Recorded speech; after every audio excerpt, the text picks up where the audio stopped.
Michelle, for that introduction. Thank you, everyone who came today to engage with my research and see my presentation. So, as Michelle mentioned, today I'm going to be giving a presentation on the screenshot feature, but more generally, talking about how platforms, specifically text messaging platforms, are making the rules for these interpersonal communications that we are having.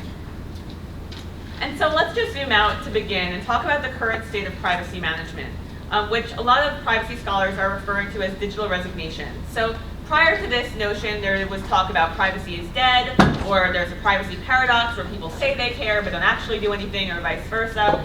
And now we've kind of landed on this digital resignation context, which it basically is that people are feeling apathetic or cynical about their privacy and feeling like there's really nothing they can do about it, so they're just going to engage online, accepting of corporate surveillance practices, and not really think twice about their privacy.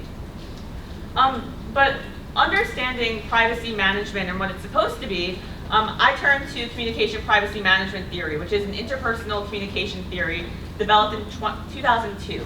So I'm going to go over a few of the basic tenets of this theory, what privacy management is supposed to look like according to this theory, and this is kind of the basis for what I will be discussing in this presentation. So firstly, the theory says that we can have private information, and people consider this private information something that they can control and something that they have ownership over. The second thing that this theory states is that people can form privacy boundaries around their information. So the private information being maintained in this private boundary that we create, and more public information may be expanding outside of that boundary.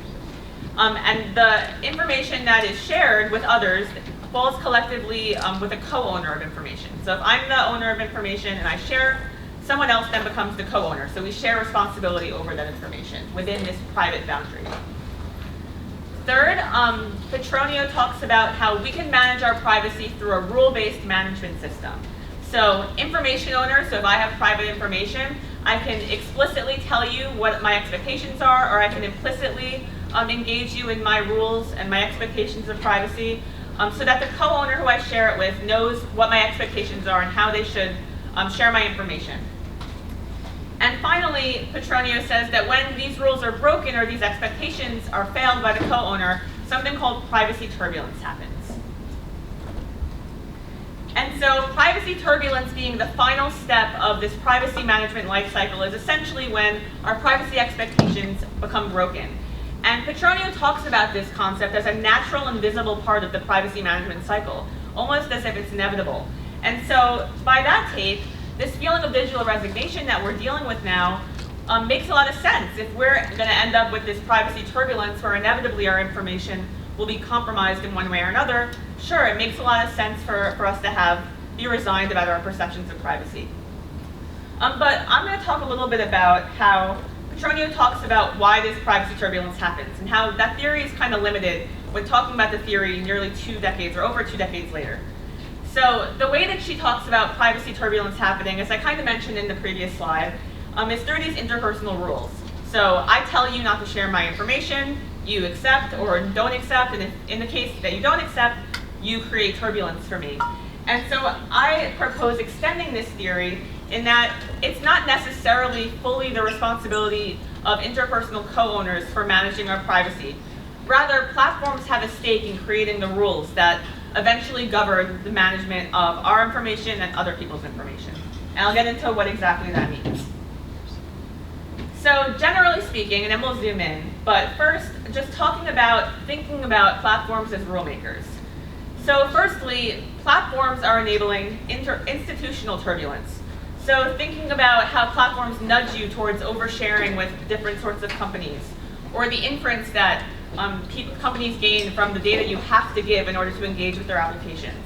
And just generally, this concept of institutional surveillance is all kind of baked into the rules of the platform. And then getting into this interpersonal turbulence that is more similar to what Petronio originally proposed, but this is also something that's enabled by the platform.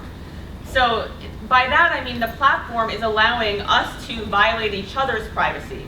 So things like network transparency, allowing us to surveil each other interpersonally. So here I have a picture of a map of people on Snapchat where you can look at other people's location live, and that's just a function of the application. It's part of the way that Snapchat's designed. And then just more generally, the affordances of the platform, I argue, make the rules for how people manage their and others' information. And so what I mean by affordance is this is the relationship between the properties of the object and the capabilities of the agent to determine how this object should be used. So not necessarily an overt something that is stated within the application, but something that is perceived by the users that indicates how I should use it. So very kind of similar to how we would define rules. So this is not a new concept. Affordances have been talked about for a while, and a really common example, it's an old example, is a door handle. So it doesn't necessarily say pull, but by the way it's designed, I can infer that I'm supposed to use it to pull the door open. Kind of putting this into the perspective of technology, this exemplified an affordance of personalization, where I have these features of the technology where I can design what I want my avatar to look like. And so this platform is affording me the ability to personalize myself. And so a rule that is within this platform is I can have kind of a personal touch on it. And scholars have suggested that beyond interpersonal rules that Petronio talked about, we need to start considering affordances about within design to really study how people are making decisions about sharing information. And so looking at affordances as platform rules, some affordances of design can be turbulence enhancing, so creating this privacy turbulence. So things like anonymity, being able to do things anonymously, violate other people's privacy without them knowing it. That would be something that would be a turbulence enhancing affordance when used in that way. Things like persistence, that data can exist beyond what you expect, would be turbulence enhancing. Association, knowing more about an individual or being able to zoom out or infer from pieces of data would be turbulence enhancing. But affordances can also be privacy enhancing. Things like editability, where I can go back and edit what I wanted to do so that things are not permanent. Holding people accountable rather than having things be anonymous all the time. And finally, obscurity as a privacy enhancing affordance, where things are maybe more difficult to find or understand, such as you can see this blurring of this location on Google Maps. Okay, so thus far I kind of spoke about how people are managing their own information. And now I'm going to shift into the case of the screenshot, which explicitly looks at how we're managing other people's information. And so for the remainder of this presentation, I'm going to be talking about a publication I have with my advisor, Dr. Kelsey Prenna, about this topic.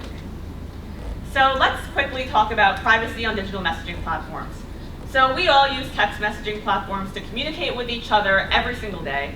And we are not talking about boring things all the time. I mean, we're gossiping about other people, we're telling each other secrets, we're exchanging intimate details of our lives on these platforms, whether it be one-to-one or in a group conversation. But nevertheless, this is in social media, and we expect privacy. We don't expect things to be shared outside of the text messages. But unfortunately, given the screenshot feature within mobile devices, that's not possible. So for those not familiar, the screenshot allows you to capture the exact record of these private text messages, collect them on your own phone, and then subsequently share them with anyone you want. So there are two distinct harms that I recognize here: screenshot collection and screenshot sharing, which I would say are two different harms. So whether you're collecting it for blackmail or harassment in the future or sharing it with other people, those are two separate things that are bad for privacy. And for the remainder of this study, I'm going to refer to screenshot engagement as screenshot collection with the intention of sharing, just to kind of try and capture this in a single measure with participants.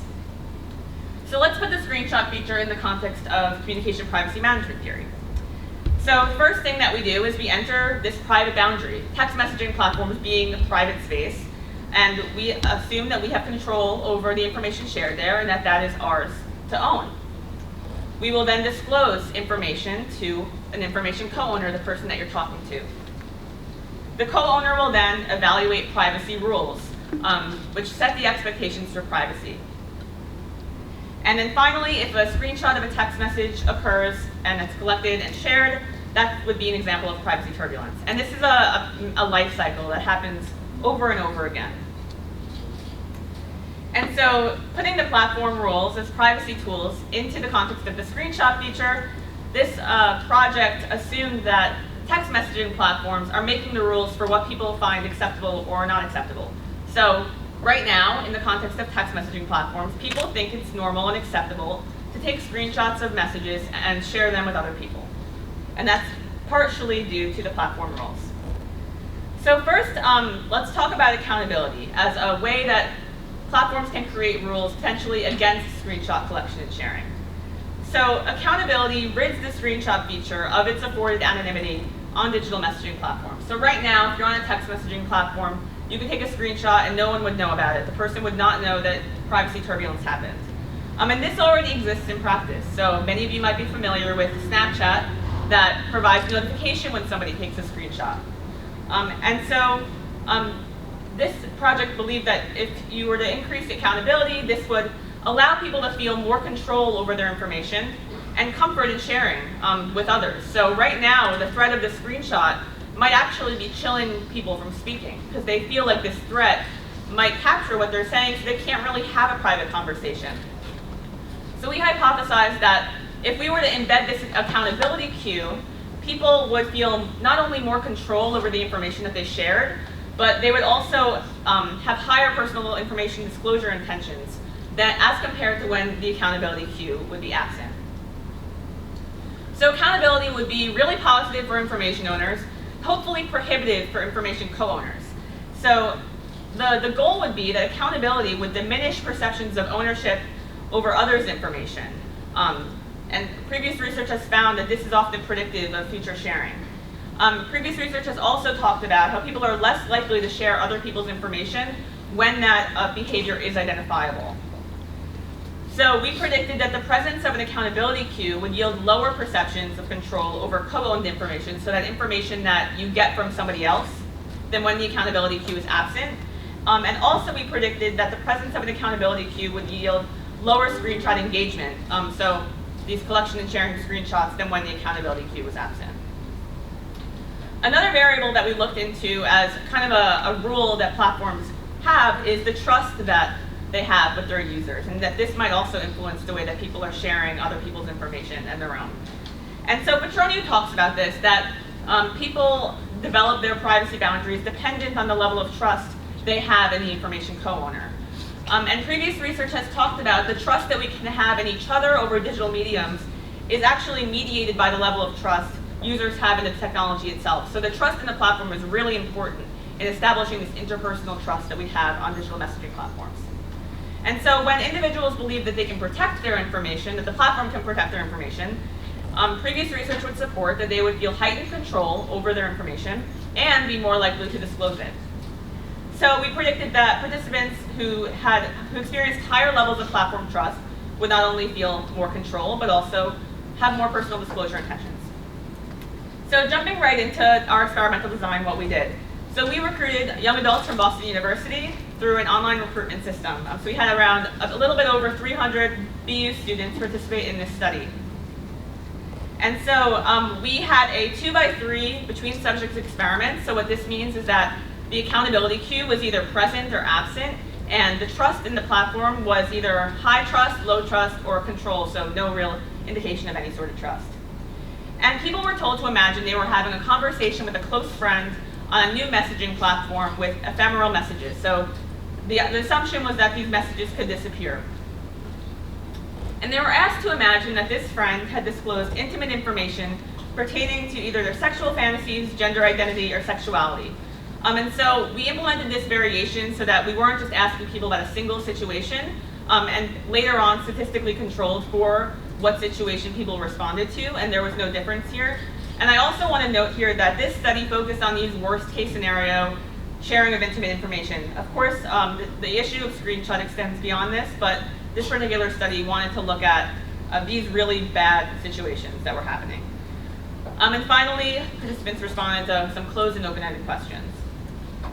And so how accountability was manipulated was it kind of trying to mimic exactly what Snapchat does. So Snapchat's been successful, why can't it be successful in text messaging platforms?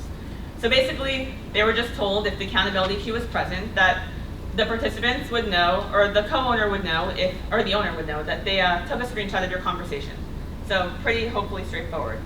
And then our operationalization of trust was adapted from previous literature. that basically explained that the company behind this new messaging system either ranked really high or really low out of 100 on Consumer Reports, which placed it in either the top 5% or way below average in terms of trustworthiness.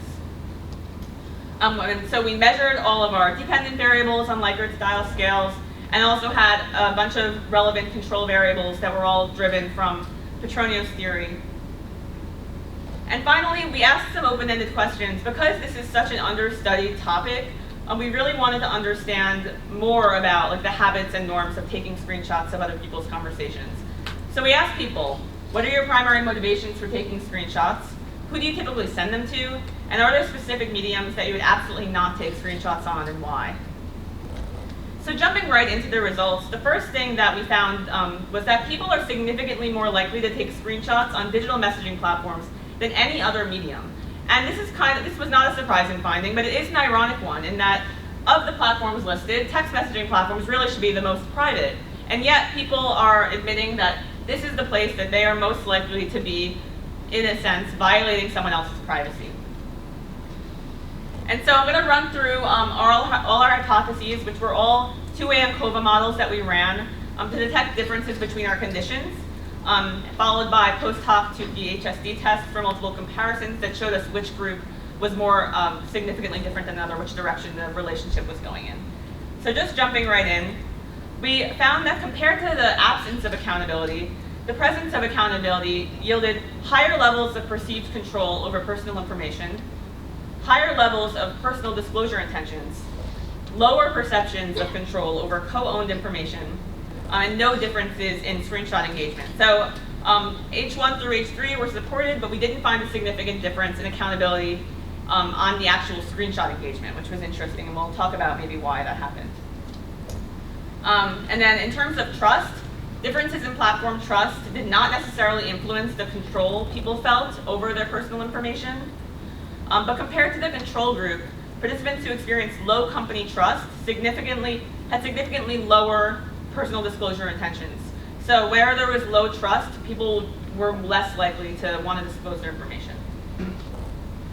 And in terms of screenshot motivation, we ran a term document matrix that revealed that things like sharing or funny or friends or to remember were some of the most common motivations for taking screenshots. When asked when people would not take screenshots, and remember this was a qualitative open-ended question, we had over 100 people say Snapchat as a place that they would absolutely not take screenshots. And then some quotes that did not say Snapchat illustrated a similar sentiment in that they didn't want to take screenshots on mediums that someone would know that they did it. So this was a really interesting finding because it conflicts with our quantitative finding, which didn't find the relationship, and yet people very much recognize that Snapchat, where this accountability cue is present, is somewhere they would not want to take a screenshot. And so just some quick study implications. Firstly, this was kind of the first test of platforms as privacy rulemakers, how the attributes of the platform will change the way that people manage other people's privacy and their own.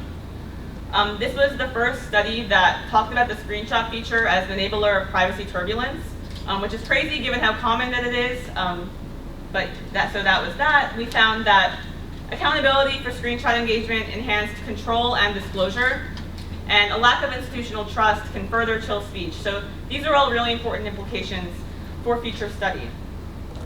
And then kind of zooming back out just to close up, the screenshot feature kind of makes us think about this culture of interpersonal surveillance that has become so normal. I mean, at the basis of screenshot behavior is wanting to know what people are saying, how they're saying it, sharing, and kind of knowing exactly this lens into people's lives that they're not really supposed to know. And so many platforms allow us to do this. So we have the example of Find My Friends, which people can track people's live location data all the time.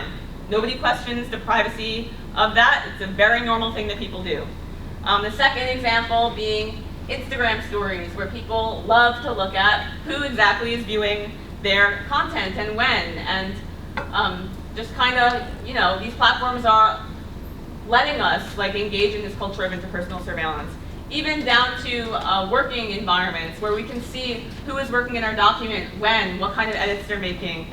it's just very pervasive, and it's very telling as to what society is really craving right now, which is their obsession with surveilling others. The other thing that this study prompted was the trust in screenshots of digital records. So something that I continue to think about is why do we trust these things so much? Why is this such a powerful thing? And kind of zooming out, what makes for a legitimate record? Why have screenshots earned this trust? And even these screenshots are used as evidence in courtrooms, and nobody questions their legitimacy. They're used in different sorts of pop culture debates, and when people share screenshots of text messages on right here, this was a recent one where a celebrity posted screenshots of text messages, and it was a whole thing. Nobody questioned the validity of those screenshots, which is crazy because it's very easy to create fake screenshots.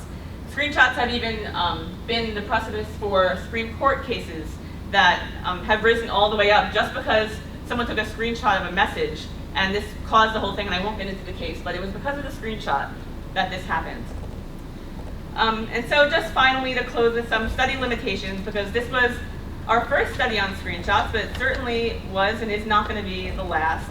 So firstly, we focused on this worst case scenario of the screenshot feature. But what I find actually even more interesting is all these really normal behaviors of the screenshot feature. Not necessarily sending the most intimate details of people's lives, but more normal things, like what should I say to this person who I'm trying to date? And sure, that might not cause a lot of harm to that person, but still, they think that that's a private conversation and you're violating those expected boundaries. Second, the salience of the manipulations being a limitation. So just as an example, our finding that the qualitative responses indicated people wouldn't take screenshots of Snapchat, but that wasn't found in our results, showcased that perhaps the manipulation needed to be a bit stronger. Maybe we needed to just say, just like Snapchat, and that wasn't within our study design. This was also a college sample, so just a limitation on the sample there. Though, of note, I don't think that the age group was a limitation, as I think that the 18 to 35 range are the people that are doing this mostly, so, but it is limited in recruiting people from the same university. This was also a close friend scenario, so this is, again, very context dependent. We framed this because we wanted to control it as a close friend situation. How does this differ if it's someone you just met or a coworker? Probably does in the level of trust you're able to establish. And also, we only tested a few platform-based rules here, so wanted to really understand what other rules can influence the way that people share other people's behavior. And so all of these limitations have been addressed in my next study, in my dissertation, which, if you're interested, will be presented in a few months. So yeah, really looking forward to sharing that with everyone. So thank you all for listening, and if you have any questions, I'm looking forward to answering them now, or you can email me later, and if you're interested in the publication, it is right here. So thank you again.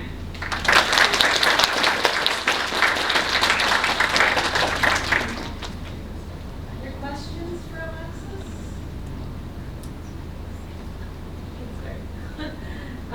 Great presentation, thank you for it. I'm wondering if you have any practical suggestions. Do you think it would be helpful for the students in the room to talk to their friends about this? Like, hey, this is something private, I don't want you sharing this? Or should we just, pray that in the future platforms will be explicit and say, you're not allowed to take screenshots? Yeah. What do you think?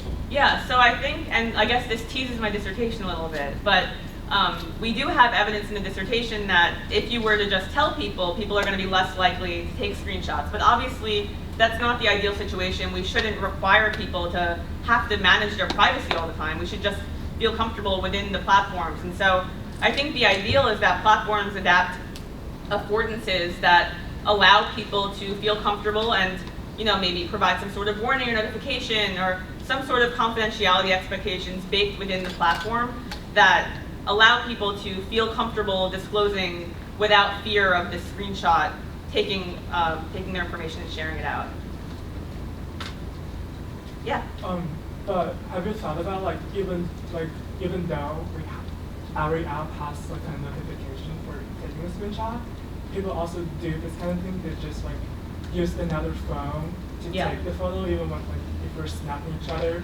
You have your friends take the photo off your phone, Absolutely. or if you're sitting in front of your your laptop, you just take it with another device. Yeah. Have you thought about Yeah. that? No, I've absolutely thought about that. It's a great point. And I think that it ultimately comes down to there will always be ways to get around things. Like no matter what sorts of privacy protective things you put into design for any sort of privacy invasive practice, like there will be a way to get around it. But I think at the crux of it is since there is absolutely nothing that in text messaging platforms that tries to tell people that maybe this isn't something you should be doing, the norms are there and that screenshot collection and sharing is completely acceptable. So I think that how you start to get people to stop doing this is by changing the norms that people think that this is okay through design. And that obviously is not going to eliminate it completely, but it maybe gets people thinking about the next time they take a screenshot, maybe this was supposed to be private. Thank you, that was a good question. Yeah. So thank you. First of all, I'm very excited to read this study. I have a question about the texting itself because I think it's really interesting that that's what people are screenshotting, even compared to the other text-based platforms, like looking at how texting compared to Facebook Messenger. Yeah. So why are people screenshotting their texts? Yeah, I mean that I think it's tricky. Like why text and not messages? I don't know the answer to that question right now. I think probably those numbers in terms of messenger versus text message, it's probably a frequency of use situation where people are using text messages a lot more than Facebook Messenger, and so that's probably where the number differential comes from, is what my guess would be. That makes sense, and I was wondering exactly that because I would think there's probably just more conversation happening Right. in text, so Exactly. that it's more opportunity Yeah. to screenshot. Exactly. It's really interesting. Yeah. Hi, thank you for your presentation. Do we think that this phenomenon contributes to our feeling of self-consciousness of being perceived online in a significant way? Oh yeah, I mean definitely. I mean one of the findings being that if we were to just know when this was happening, we would feel more comfortable disclosing our personal information. I think that is a really powerful finding in that if we were to just, at least know when our privacy was violated or the boundaries of our posts or text messages, we just knew when it was happening, maybe we would feel more comfortable being ourselves because we would know if things were being talked about in certain ways without us knowing. So absolutely, I think that the screenshot has chilled people to, especially those who are very privacy aware, to know that whatever they say or post could be screenshot and expand, beyond what they expected.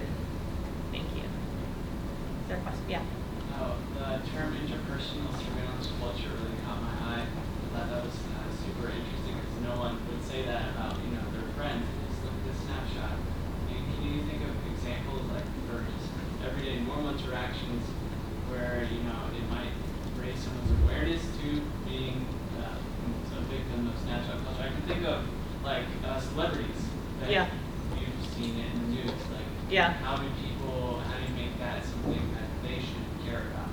Yeah, I think that unfortunately people often don't recognize that it's a problem until something bad happens, until someone takes their conversations and shares it with other people and they realize it comes back to them. But that doesn't always happen. So I think that the way that you get to people to understand that it's a problem again is to kind of bake it into the design that you're really not supposed to be doing this, and to have people start thinking about other people's privacy, which I think right now, given the design of the platforms and the rules that are set there, besides on Snapchat, is the only way to kind of get people to recognize that. So follow up, if you can't get people like the consumer side to be like, hey, platform, hey Snapchat, change this, where do you think is the closest incentive from the business side to make the design changes? Yeah, that's a great question. I think that even with this small result from this study that we have, if people feel more control and they want to disclose more, platforms want that. Platforms want you to feel comfortable with them and share and use their stuff all the time. So I think that that's a huge business incentive. People feel more comfortable on something like Snapchat. Snapchat's getting all this data which is another privacy problem, but they want you to disclose. So having these sorts of protections against interpersonal surveillance, even though there still might be this problem of institutional surveillance, I think that there is no, this problem is not targeting businesses being bad. It's targeting people acting in a way that is privacy intrusive. So I definitely don't think that this, although there are a lot of privacy issues that businesses would not be favorable to, this one I think they would be open to. I have a question. Like, I think I like your Swiss very much, and I like the idea of like company as the privacy rulemakers.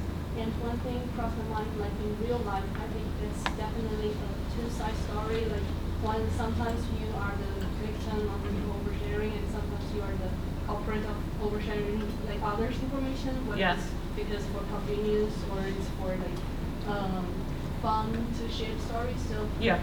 did you come across like some interesting psychological phenomenon when you like address these two perspectives in the same stories? Like, how do people feel when they are sharing their reward?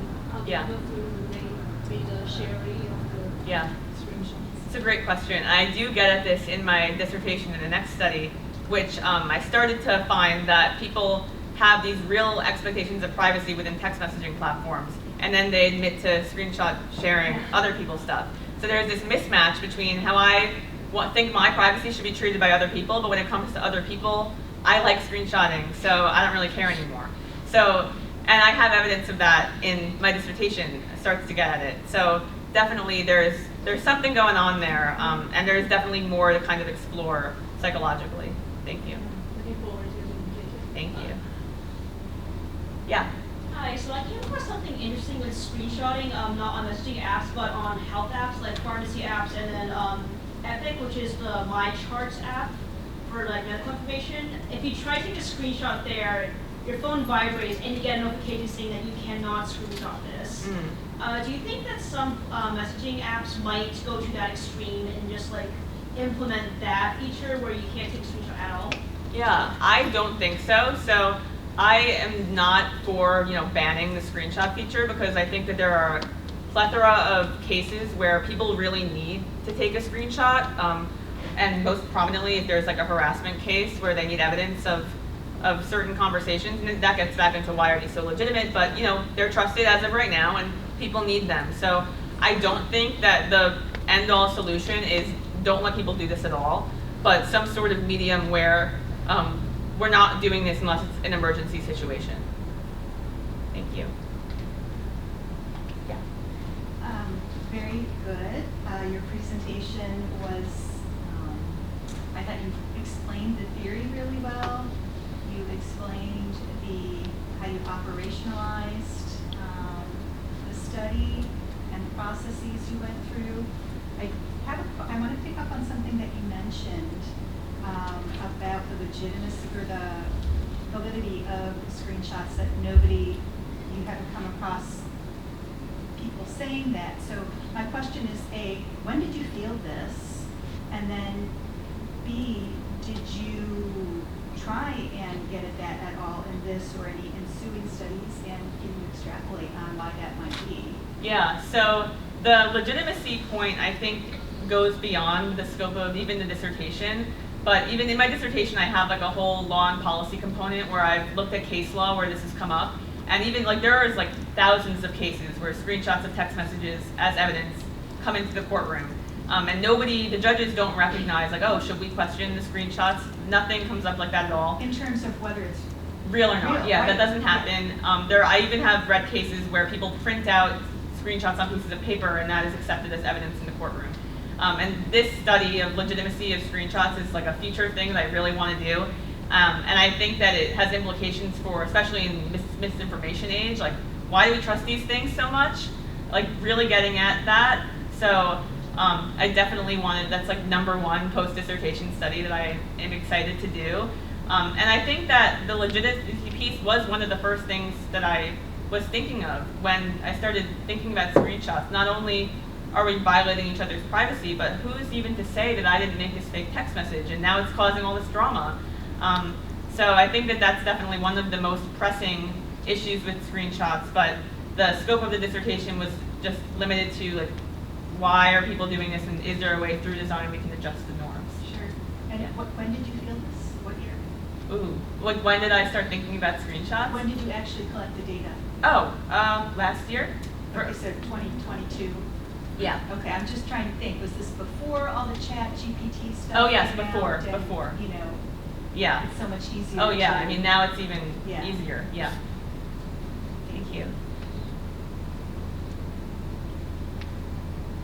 ask another question. And typically in this group, there are a lot of people in comm research, or at least comm research adjacent. I do think that you mentioned the flaws a little bit, or teased the flaws in asking your participants to imagine a situation where they're talking with a friend. Yeah. Maybe it's just because I'm particularly proud of what you came up with as a solution for your dissertation, but I'm wondering if you could just talk to the group a little bit about how you're resolving that concern in your future research, which is right now your dissertation. Yeah. So this method, as compared to my dissertation, was, I felt now in retrospect, limited because we asked people to just imagine you're having this conversation. Whereas in the next study, I actually gave people actual text messages to review and didn't ask them to respond about that specific text message, but text messages like this. And again, this is still kind of limited in that these are not real messages that they have this personal connection to. But again, you could argue that if you gave people these personally connected text messages, you would have too much variation, and we wouldn't be able to control that in an experiment. So I think that in terms of experimental design, you have to think about like how can we control what people are seeing across participants, and you can't really do that if you're asking people to reflect on their own personal screenshots as of right now. So I think that something like having people reflect on their actual text messages is also something I want to do. But in terms of the method I wanted to use, having it be more hypothetical was the best way to control across participants. Can you explain that a little bit further? How did you prompt them without saying, imagine the situation? So, yeah, so, okay. So in my dissertation, people were presented with a bunch of different text messages of various different contexts. So whether they be like people gossiping about each other, or something as mundane as like, buy the stuff at the grocery store, or my party is going to be at this address. So like various types of screenshots. And then asking people based on one of the screenshots, like, is this something that you would take a screenshot of? And in some circumstances, like given that the platform is going to tell someone if you take a screenshot, or there are some other platform rules or affordances that we manipulated and told them about, like assuming that this was going to be present, is this the sort of thing that you think would be worth taking a screenshot? And then further asking them, not just like, would you share this, but to what extent would you share this with a friend, a family member, an acquaintance, a coworker, or like, I would never share this with anyone. So definitely like expanding out what we did in this study more.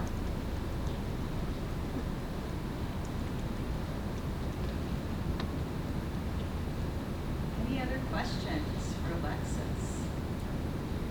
Yeah, just after hearing your methodology for your dissertation, and it got me thinking like why people are taking screenshots is very related to what information they want to share with others. Like, Yeah. even though a very mundane thing like I'm buying one of that grocery shop might be interesting because it's relatable to a topic that they are talking to the person seeing. Like, did you like include this as a factor in your methodologies? Like the purpose of sharing the screenshots, not just from a like content-based scenario? Yeah, so I was able to compare different contexts against each other, if that's your question. So, and I guess this is again teasing the dissertation results, but there was a significant difference in the type of information that people were sharing and the extent to which that they would want to collect that or share it. And I think that like in future studies, like zoning in on different sorts of contexts of screenshot behavior is really important, because I think contextual like factors really matter, both in the type of information that's being shared, the motivation behind it, like whether it's just like to provoke gossip or just to like remember it on your phone. Like these are all different motivations that have different levels of severity in terms of privacy. Though, like kind of my overarching thesis in all of this is that like regardless of if it's a grocery list or something very intimate, like that was supposed to be a private conversation. And even though the privacy harm to that person eventually could be very different, I still would say that that is like an invasion of privacy. Like they thought that grocery list was going to be just between you guys, even though there's not going to be harm. Like, should you really be doing that? Like, why is that such a normal thing? So, but I do think that the contextual piece is very interesting. So I don't know if that answers your question. If there was a follow-up, you can ask. But yeah, because I think it's definitely very interesting to look at the contextual purpose of this question, and I'm also very interested in like the perception of like how people think their text message is private. Like, Yeah. Like, did you measure that? Yeah, so that we captured qualitatively in the dissertation, asking people like, what are your perceptions of privacy in text messaging platforms, and got a lot of interesting stuff there. A lot of them saying that they expect full privacy in text messaging platforms. The same people who say that they like to screenshot and they think this is normal. So yeah, again, though, something that is, I think even in the dissertation is just scratching the surface, and I'm excited to keep doing research on this sort of thing. Thank you. Yeah. One more question. So, say you have limited resources, right? You got your dissertation, and everything's going good. Like, if you had to make the most impact with your research, where would you take it, and why? I mean, I think firstly, I would want to get a better sense of what people are actually taking screenshots of. Like, one of my a dream study could be to be able to have platforms predict when something is going to be more susceptible to being screenshot versus not. So using some sort of supervised model to train and these platforms to be able to predict when something could be more subject to screenshot. Maybe some protections get kicked in where to make sure that doesn't happen. I think that would be really cool. I think again getting those real screenshots and understanding if I could design an actual platform that had these things that I thought would prevent people from taking screenshots, and being able to measure over a longitudinal period of time, if that actually worked, that would obviously be the best standard, the field test of what I actually think is going to work. So yeah, and then having some sort of connection to the actual platforms that could make these changes, I think would be the gold standard. Quick follow-up. It sounds like it would be most useful in law because that could be a form of evidence. Are there any other places? Yeah, so I think that the evidence piece is a separate issue. The fact that we trust these things so much is separate from interpersonally doing this all the time. And I think both of them are really important. But in terms of this study and a dissertation, I think that my focus is on shifting the norms. Why is this something that people find so acceptable? Just without even thinking, taking screenshots and sharing them with other people. And so, yeah, I think that is the context that I'm most interested in shifting, because I think shifting the way that courtrooms operate is a lot harder, higher bar, a lot more work to do. Though the shifting norms is also equally, if not more, hard. But yeah. You wouldn't be the person saying no to law school. Yeah. Can I ask you to share, what your screenshot practices have been, and B, how did that lead you to your interest in this? Yeah, so I guess what got me interested in this is I was at a friend's apartment a few years ago, and they were starting this dating, and they put the text messages on the TV screen for a group of friends to evaluate. And I was like, this seems kind of wrong. And this is a privacy, invasion of this person's privacy. This poor person's messages are on the board, and we're all group messaging him. And so that's kind of where it started. And I think before that instance, I didn't really think twice like anyone else. I would take screenshots. I was guilty of doing the same thing. And now that I've obviously been so invested in this, I don't do that anymore. So yeah, that's kind of where it came from. Great, thank you for sharing. Yeah. Hi. Do we think screenshots, people have been talking about other people without their knowing since they can physically do that. Absolutely. So do you think the screenshots are a continuation of that kind of behavior, or do you think it somehow gotten worse because of the screenshots? Yeah. So great point. You're absolutely right. This has been going on since the dawn of time, since people could talk to each other behind each other's back. In one of the most seminal articles on privacy by Warren and Brandeis, they talk about, you should be able to talk to people without, and confide in them without people going behind your back and share that information. So this sort of gossip, obviously has been going on forever. I think where the screenshot makes a difference is it's just made it so much easier. So instead of I have to go and talk to someone behind their back physically, or even like I need to figure out a way to record their conversation with a tape recorder, or I'm gonna make a copy of their letter using a copy machine. Like I might get caught doing any one of those things, or taking a picture of someone without them noticing. Screenshots I can do in the privacy of my own home. No one will ever know that I am taking a million screenshots of someone else's conversations and sharing them wherever I choose. And so I think that that's the key, in that it's so much easier to do. There's no friction involved at all. And also, instead of needing to go to one person behind their back, I can go spread it to thousands of people, millions of people within seconds. And so that's just kind of what technology has done. The screenshot has just kind of enabled to happen. But really, really great observation. All right, so that just raises a whole bunch of other questions for me. I'm no legal scholar, but I know there are laws about recording, like over the phone, like in New York. I think you only need one side agrees to it. Yeah.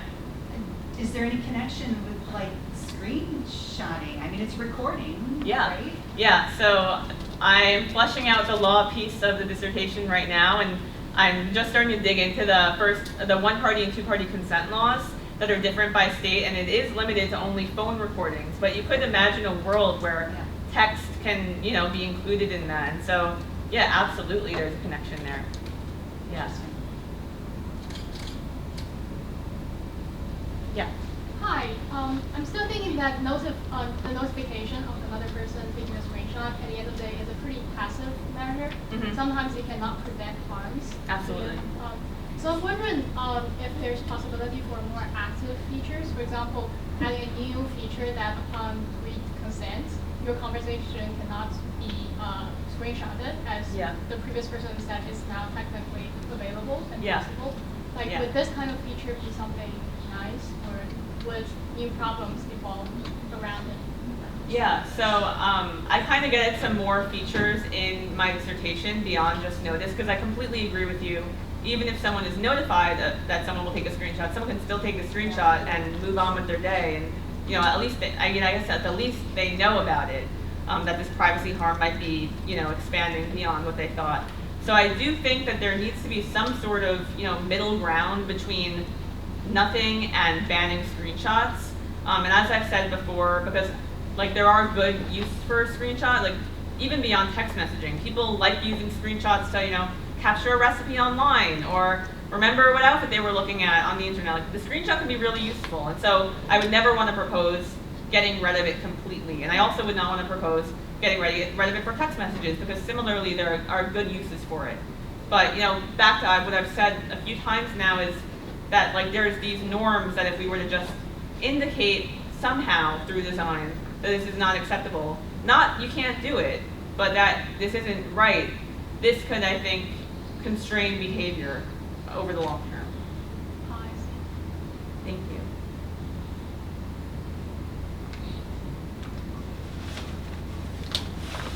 Other questions? Kind of follow up on Zane's point about your dream study and your dream platform for screenshot prevention. I know that Gmail has a confidential mode where I think the AI probably detects some certain words that might trigger the system to think that, okay, this could be really private, confidential, and then the option is it will delete the message after a certain amount of time. Mm-hmm. Do you think it's possible to implement that into social media and messaging platforms, like how you can pick up on certain words that will maybe prevent them from being screenshotted? Yeah, I definitely think that is a possibility, but it's not a perfect solution, because now you're introducing, the platform has all this access to all the words that you're saying all the time, and in order for them to protect you, now they have all this access to data, which introduces more problems. So it's a really tricky one to propose the perfect design for this, because having more constraint on interpersonal privacy turbulence might mean more institutional privacy turbulence. And so I think my biggest challenge is going to continue to be to figure out what is that optimal balance where people feel comfortable on platforms, and yet platforms don't have all this extra access that is what is providing that. Thank you.